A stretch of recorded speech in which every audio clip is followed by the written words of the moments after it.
ఈ రోజు ఆంధ్రప్రదేశ్ రాష్ట్రం ఢిల్లీకి 100 రూపాయల పన్ను ఇస్తే అందులో మనకు వెనక్కి వచ్చేది 46 రూపాయలు మాత్రమే. తెలంగాణ రాష్ట్రం 100 రూపాయలు ఇస్తే వెనక్కి వచ్చేది 50 రూపాయలు. మరి ఉత్తరప్రదేశ్ కేంద్రానికి 100 ఇస్తే వెనక్కి ఎంత వస్తుందో తెలుసా?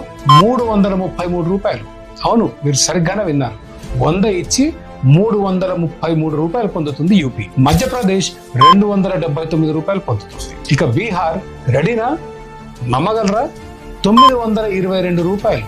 100 రూపాయలు ఇచ్చి 922 రూపాయలు పొందుతుంది బీహార్ రాష్ట్రం. పోయిన నెల అంటే జనవరి 2025 నెలలో కేంద్రం రాష్ట్రాలకు తమ వాటాగా డబ్బు పంపిణీ చేస్తే ఆంధ్ర, తెలంగాణ, కర్ణాటక, తమిళనాడు, కేరళ రాష్ట్రాలన్నిటినీ కలిపి 27,000 కోట్లు ఇస్తే ఒక్క ఉత్తరప్రదేశ్ రాష్ట్రానికి 31,000 కోట్లు ఇచ్చింది.